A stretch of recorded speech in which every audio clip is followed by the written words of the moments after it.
नमस्कार साथियों, आज की वीडियो हाउसवाइफ्स को समर्पित है। ऐसी हाउसवाइफ्स जिन्होंने अपने लिए स्टैंड लेना सीखा और अपने आप को अपने भविष्य के निर्माण में समर्पित कर दिया। मैं हाउसवाइफ्स के लिए कुछ स्मार्ट टिप्स और उनके डेली रूटीन के बारे में डिस्कस करना चाहती हूँ, जिससे हो सकता है उनको इस वीडियो से कुछ हेल्प मिले और वो अपनी तैयारी को और अच्छे से कर पाएँ। अगर आप एक हाउसवाइफ हैं तो आपका पूरा दिन बहुत ही जिम्मेदारी से भरा रहता होगा। आपका परिवार है, आपके फैमिली बच्चे हैं, आपके पास बहुत जिम्मेदारियां हैं। तो ऐसे समय में आप अपनी पढ़ाई के लिए कैसे वक्त निकालती हैं? देखिए, हम हाउसवाइफ्स के साथ एक ये चीज़ें हैं कि हमारी परेशानी कोई नहीं समझना चाहता। हम अपने आप को जब हम एक हाउसवाइफ और एक एस्पिरेंट दोनों का रोल निभाते हैं तो हम अपने आप को दो हिस्सों में बांट देते हैं।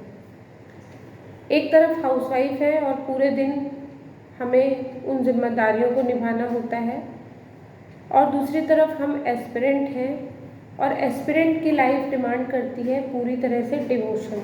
तो हमको बहुत ही बैलेंस के साथ चलना पड़ता है ताकि हमारी पर्सनल लाइफ के साथ साथ हमारे अपने आप से जो कमिटमेंट है वो भी पूरा किया जा सके।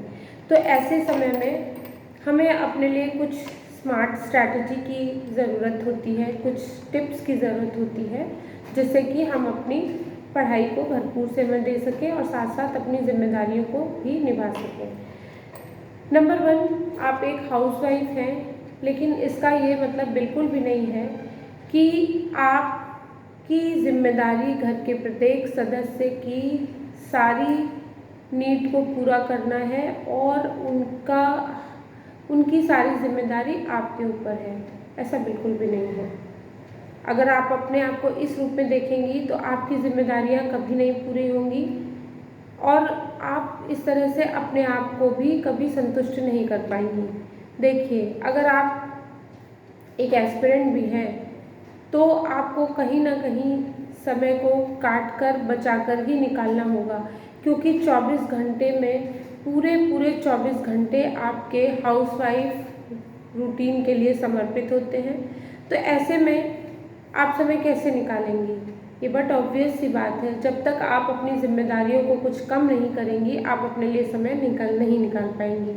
तो सबसे पहले तो आप अपने मन को समझाइए कि आप इस दुनिया में सबको खुश नहीं कर सकती हैं। आप कोई जोकर नहीं है कि आपका काम सबको खुश करना है।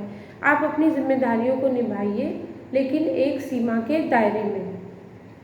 आप अपनी जिम्मेदारियों को निभाते हुए नो करना सीखिए।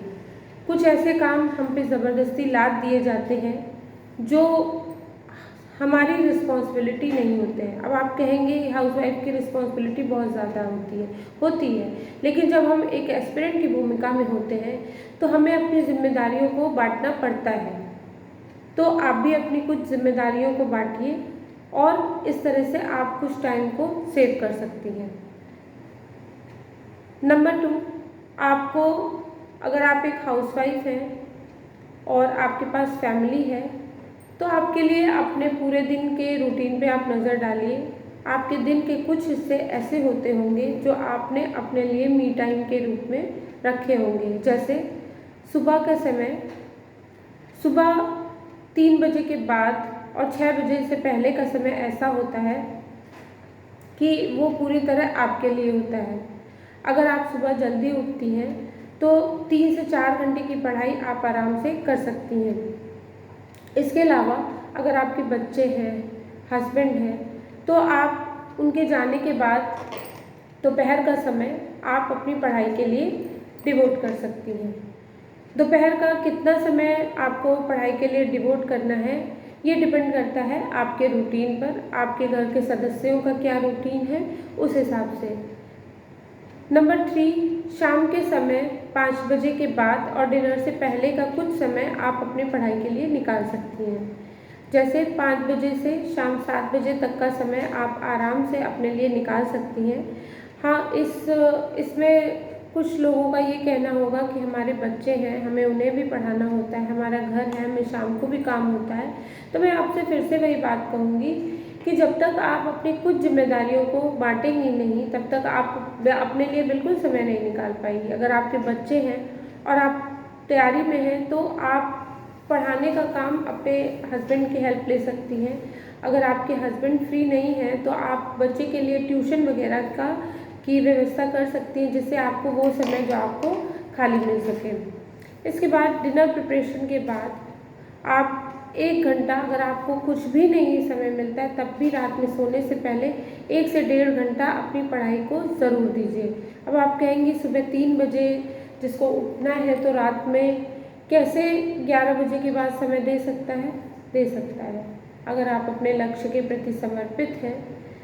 और जब तक आपने अपनी एड़ी से चोटी तक का जोर नहीं लगाया तो आप ये समझिए कि आप 2 हिस्सों में बटी हुई हैं। आप पहले से ही आधी हो गई हैं, आप अपने एस्पिरेंट के पूरे रोल को नहीं निभा रही, वैसे ही आप अपना 50% दे पा रही हैं। और इसमें भी अगर आपने जो है एक सख्त रूटीन को फॉलो नहीं किया तो बड़ा मुश्किल है। लेकिन आप एक हाउसवाइफ हैं और आप टाइम मैनेजमेंट का एक बेस्ट एग्जाम्पल हैं। टाइम मैनेजमेंट करना जितना एक हाउसवाइफ अच्छी तरह से जानती है, मुझे नहीं लगता कि कोई भी पर्सन टाइम मैनेजमेंट का इससे बेहतरीन उदाहरण हो सकता है। तो अगर आपको अपनी तैयारी एक अच्छे रूप में करनी है तो आप अपने दिन के ऐसे हिस्सों को खोजिए जिसमें आप फ्री होती हैं, जिस समय आपके पास कोई काम नहीं होता है, तो उस समय आप जो है टाइम को बचाकर अपने पढ़ाई के लिए दे सकती हैं। एक और बहुत इम्पॉर्टेंट बात, हम मोबाइल का यूज़ कितना करते हैं ये भी हमारी रूटीन पे मतलब इफ़ेक्ट डालता है। अगर आप खाली समय में मोबाइल लेती हैं तो कितना भी आप अपने आप को रोकेंगी, 1 से 1.5 घंटा आपका आराम से चला जाता है। तो सबसे पहली बात, आप अपने लाइफ का एक इम्पॉर्टेंट हिस्सा अपने पढ़ाई को दे रही हैं, जिस समय आपके पास बहुत सी जिम्मेदारियां हैं और आप एक साथ कई रोल जो है निभा रही होती हैं। ऐसे वक्त आपके रूटीन का कोई भी बड़ा हिस्सा अगर आप किसी चीज़ में बर्बाद कर रही हैं तो वो आगे चलकर आपको बहुत नुकसान देने वाला है। तो अगर आप अपने लिए पूरी तरह समर्पित हैं, आपने अपने आप से प्रॉमिस किया हुआ है, तो ये आप मोबाइल एडिक्शन से आप अपने आप को दूर रखिए। आप अपने मोबाइल में कुछ ऐसी सेटिंग्स कर सकती हैं जिससे आपको स्क्रीन टाइम दिखाई देगा कि आज आपने कितना मोबाइल में वक्त बिताया। तो जब आप डेली आप देखेंगी आपने इतने घंटे मोबाइल में बिताए हैं तो आपको पता चलेगा कितना वक्त आप बर्बाद कर रही हैं। तो ये आपको मोबाइल के एडिक्शन से बचाने में ज़रूर हेल्प करेगा। दूसरी चीज़, आप हाउस वाइफ हैं, आप हो सकता है सेल्फ स्टडी में आपको उतना समय ना मिल पा रहा हो या आप बहुत कंसंट्रेट नहीं कर पा रही हो। बेहिचक कोई भी कोर्स खरीदिए, इससे हो सकता है आपको आपकी तैयारी को बूस्ट मिले। आप ऑफलाइन कोचिंग नहीं जा सकती हैं, आप ऑनलाइन कोर्स परचेस कीजिए और घर पर ऐसे समय में क्लासेस देखिए जिस समय जो आपका खाली समय होता हो। तो आप सेल्फ स्टडी के ऑप्शंस भी हैं, आप ऑनलाइन या ऑफलाइन नहीं समय निकल पा रहा है तो ऑनलाइन बैच लीजिए और अपनी तैयारी स्टार्ट कीजिए। इसके साथ ही देखिए, आपके पास वैसे ही पहले से बहुत सारी जिम्मेदारियां हैं, तो ऐसे में आपको कुछ समय तक अपने फैमिली के फंक्शंस, फेस्टिवल्स और बहुत सारे ऐसे एन्जॉयमेंट मोमेंट से दूर रहना पड़ेगा जो आप अभी तक करते आई हैं। समय बचाना है तो आपको वो एक्स्ट्रा टाइम सारा निकालना होगा जो अभी तक आपने अपने लाइफ में यूज़ किया है। अगर इन हिस्सों को आप यूज़ करेंगी तो आप देखेंगी आपके पास जिम्मेदारियां निभाने के साथ साथ में बहुत सा ऐसा टाइम बच रहा है जो आप अपनी पढ़ाई को दे सकती हैं। तो डियर हाउसवाइफ्स, आपके पास अभी भी बहुत सारा समय है। अगर आप अपने भविष्य के लिए फोकस्ड हैं और आप एक तैयारी करना चाहती हैं तो डरिए मत, अभी भी आपके पास बहुत समय है और आप अपने डेली रूटीन में ही कुछ नहीं तो कम से कम 4-5 घंटे आप आराम से निकाल सकती हैं और आप अपनी तैयारी को कर सकती हैं। आपका ये कहना होगा कि ऐसे में जो एस्पिरेंट मतलब कि जो अनमैरिड हैं, जिनके पास कोई ज़िम्मेदारियाँ हैं, वो कई ज़िम्मेदारियाँ हैं, वो अपनी पढ़ाई को ज़्यादा समय दे पा रहे होंगे, तो आपको इस समय ये भी सोचना होगा कि आपके पास समय नहीं है, तो आप समय की कीमत बहुत अच्छे से पहचानती हैं। आपको पता है कि हमको कितना टाइम यूटिलाइज़ करना है और ये टाइम हमारे लिए कितना इम्पोर्टेंट है। कभी कभी जो एस्पिरेंट पूरी तरह से पढ़ाई के लिए मतलब उनके पास कोई जिम्मेदारियाँ नहीं होती, वो बहुत सारा टाइम बर्बाद करते हैं। तो ऐसे में आप अगर सीरियस हो जाती हैं और अपने बचे कुछ सारे टाइम को यूटिलाइज़ करती हैं, तो आप उन एस्पिरेंट से कहीं आगे निकल सकती हैं। तो इस प्रकार से आप अपनी तैयारियों के लिए ये टिप्स अपनाइए और आपको आगे इनसे ज़रूर कुछ हेल्प मिलेगी। होपफुली आपको मेरा ये वीडियो पसंद आया होगा और इसी तरह बेहतरीन और भी टिप्स के साथ मैं आपसे आगे मिलूँगी। तो अगर आपको वीडियो पसंद आया हो, प्लीज़ इसको लाइक कीजिए, अपने सभी दोस्तों में शेयर कीजिए और अपने चैनल को सब्सक्राइब कीजिए। नमस्कार।